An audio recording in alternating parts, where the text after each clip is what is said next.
muchísimas gracias. Es un verdadero honor, un verdadero privilegio estar con todos ustedes aquí hoy en este marco incomparable. Debo decir que cuando Belén me mandó el mensaje, yo estaba en Bougival, un pueblo a las afueras de París, muy parecido a esto, un lugar absolutamente bucólico, donde en el siglo XIX se concentraron todos los grandes pintores impresionistas. Todos los músicos más extraordinarios desarrollaban su labor ahí. Y es que en ese entorno, de repente, surgían estas grandes ideas que moldearon realmente la cultura del siglo XIX. Ahí estaban todos los grandes pintores impresionistas, estaba Camille Saint-Saëns, estaba Bizet componiendo su Carmen.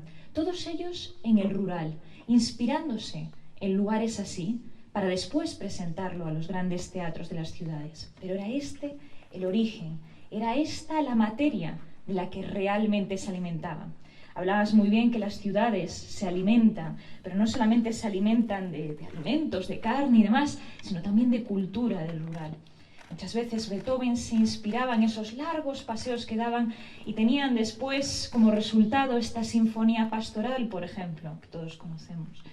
Y es que el enlace entre la música y el rural es tan intenso, es tan inseparable y ha sido una fuente de inspiración continua a lo largo de la historia, como veremos en alguna de las obras que voy a interpretar.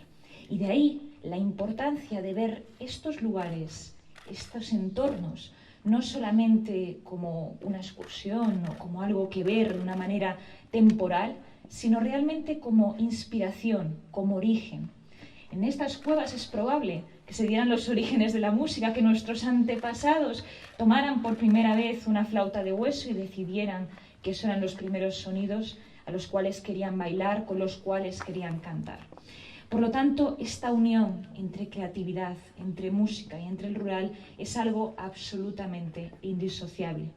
Hablabas muy bien de la idea de crear distintas redes, de crear unión, de crear estas conexiones tan importantes. Y la música y la cultura es el vehículo ideal para eso. Crea lenguajes universales, lenguajes en los cuales podemos conectarnos sin ningún tipo de barrera, sin ningún tipo de traducción, simplemente escuchando una nota, escuchando una frase, viendo de repente un cuadro, adquiere sentido esta conexión a través de muy distintas culturas.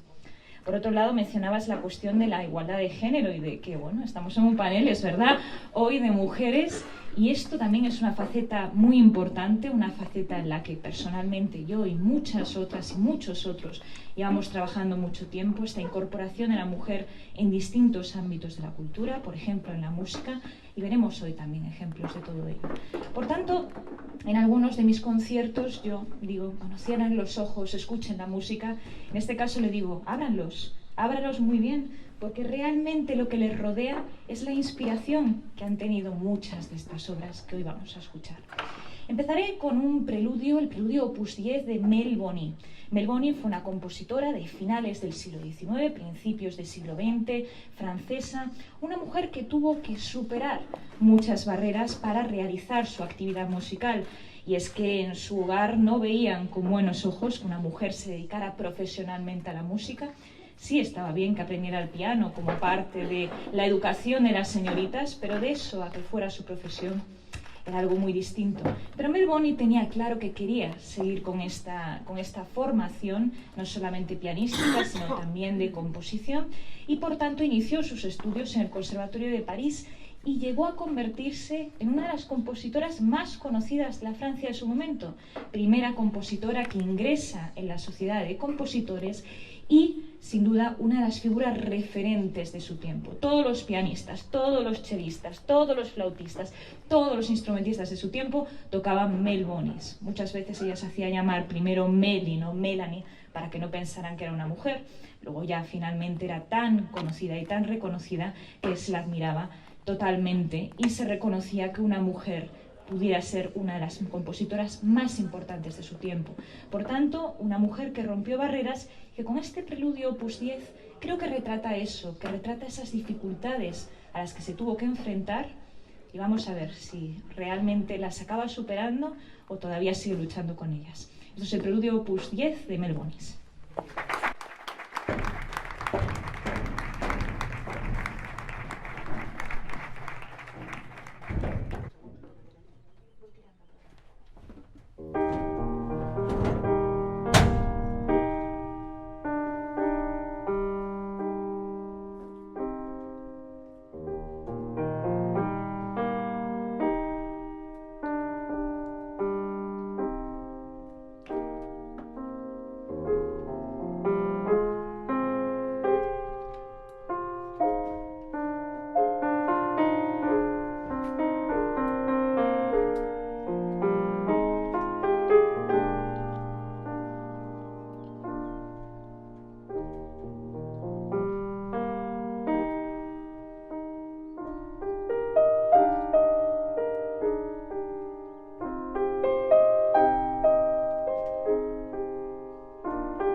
Escuchemos ahora a otra compositora, Clara Schumann.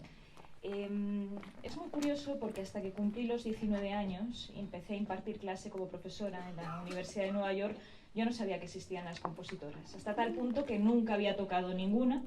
Se daba por supuesto, ni siquiera se preguntaba a una si existían o no. Yo siempre tocaba Bach, Beethoven, Schubert, Schumann, Robert Schumann, Mendelssohn, y la verdad es que no me extrañaba, lo grave, es que no me extrañaba que no hubiera ninguna compositora, simplemente no te lo planteabas. En los exámenes de conservatorio te pedían siempre lo mismo, tenías que ir a los concursos, tocar siempre lo mismo, y la verdad es que entrabas en un círculo en el cual no aparecía ninguna compositora. Y en clases de historia de la música, pues era algo parecido. Había una señora que se llamaba Clara Schumann, que era la mujer de Robert Schumann, que tocaba bien el piano y que, bueno, que apoyaba mucho a su marido.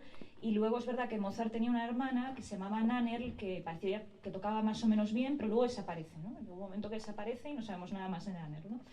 Entonces, eso es todo lo que yo sabía hasta que llegué a New York University, a la Universidad de Nueva York, empecé a impartir clases y empecé a poner repertorios. Y coincidió que tenía un alumno que estaba estudiando precisamente literatura de escritoras, ¿no? Entonces estaba muy interesado en compositoras, en dramaturgas, etc.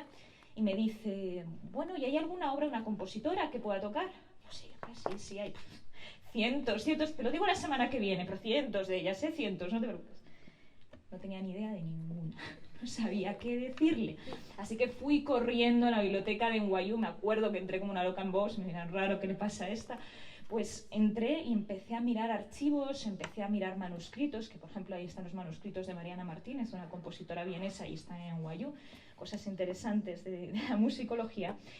Y de repente me di cuenta que existía un tesoro por descubrir, y un tesoro que no solamente era una cuestión de que yo no hubiera tenido acceso a esta música, porque había estudiado en el Conservatorio Superior de Madrid, había viajado, había estado en Tchaikovsky de Moscú, me refiero que había tenido acceso a distintas fuentes, y todas eran coincidentes en las que no figuraba para nada la figura de las compositoras. Esta investigación llevó a que poco a poco fuera adentrándome en este mundo y a entender que existen numerosos tesoros que de una manera, en mi opinión, inexplicable, pues resultan totalmente olvidados, ¿no?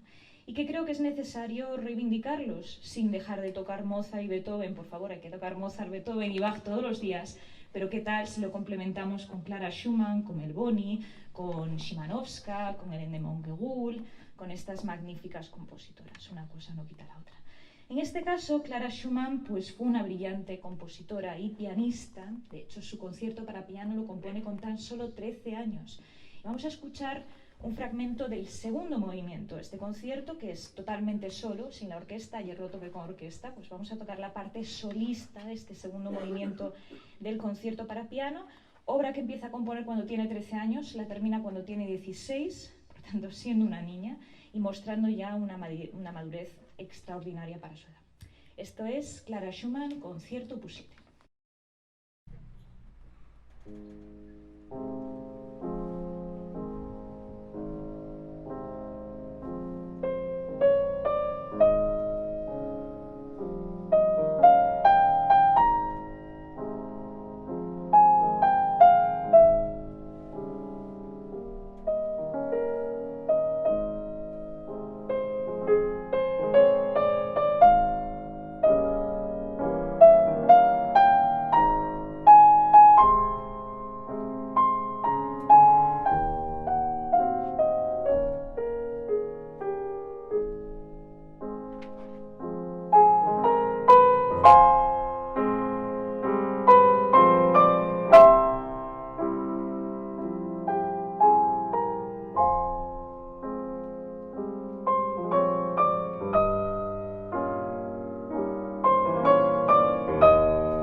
es que es una compositora esencial y que les recomiendo que escuchen sus obras, que también lean sus escritos, porque es muy interesante no solamente lo que transmitía a través de la música, sino también sus pensamientos sobre el arte musical, sobre lo que significaba ser pianista, artista, ¿no?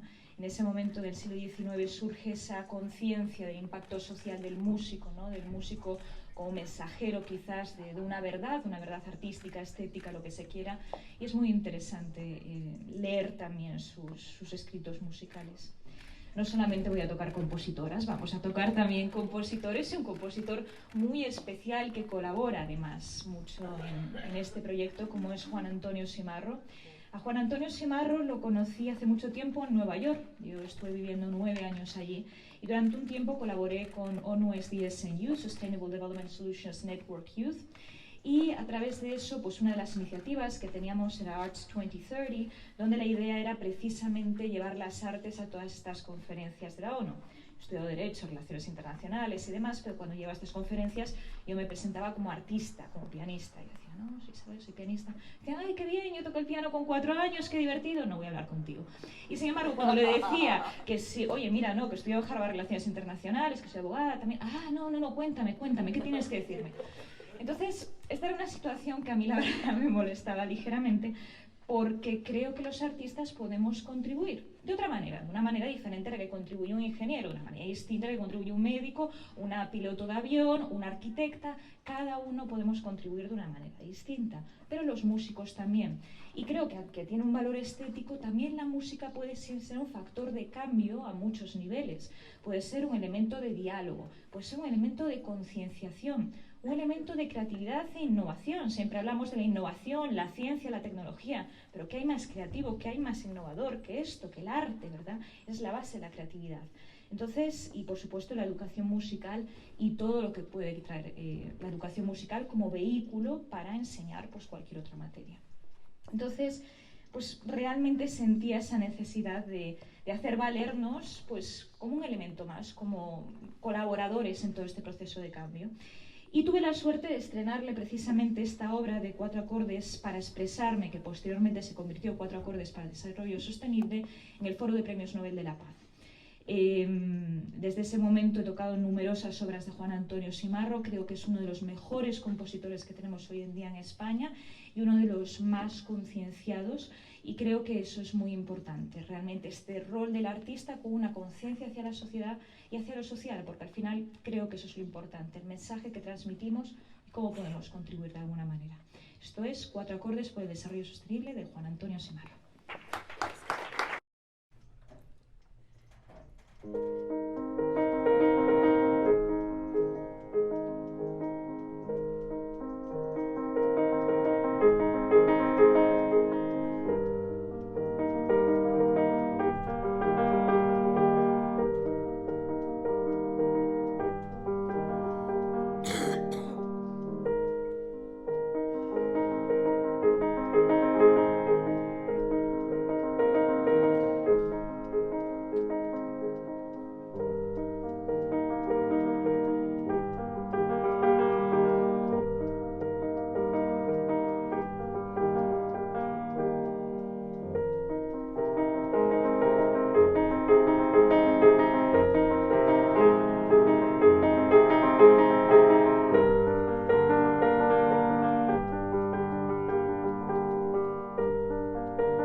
gracias Belén por la invitación, gracias a Rubén, mi prometido, que ha estado haciendo de pasapáginas, de luces, de todo.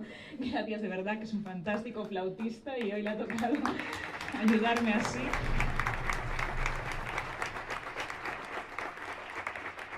Y gracias a todos ustedes por querer al rural, por ayudar a preservarlo y por entender el enorme valor que tiene a todos los niveles el rural para la sociedad, tanto a nivel social, a nivel económico y también a nivel cultural. Muchísimas gracias.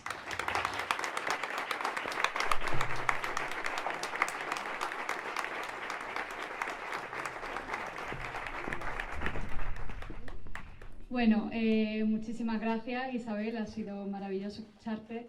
Muchísimas gracias a todos y que esta tarde nos sirva para seguir buscando la inspiración, para seguir buscando esa creatividad que todos llevamos dentro, para potenciarla, para que nuestros pueblos sean mejores.